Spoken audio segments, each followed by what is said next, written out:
Ook dat vind ik altijd lastig. En waarom? Dat alle spelers, elk jaar zeg ik dat, die zijn maar even lief.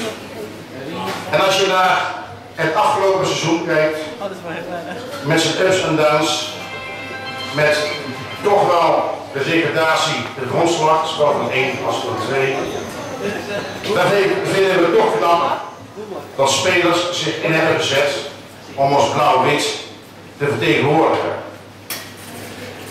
De technische staf die dit mag uitzoeken en mag bepalen, en ik mag het bekendmaken, heeft het volgt verwoord. Dat ga ik dan maar voorlezen.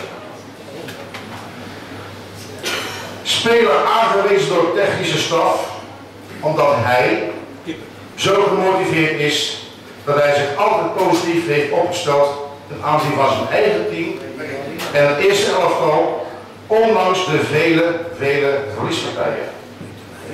En ik kan me alles bij voorstellen, want je hebt spelers nodig die de motivatie teweeg kunnen brengen om iedereen weer te laten voetballen.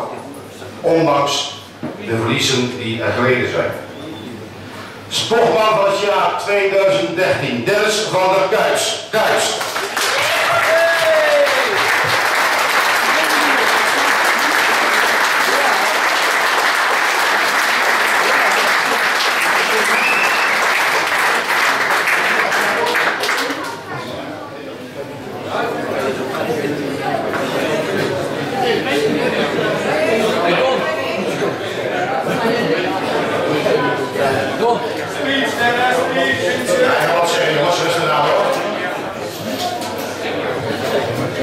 Ja, het is niet heel goed, maar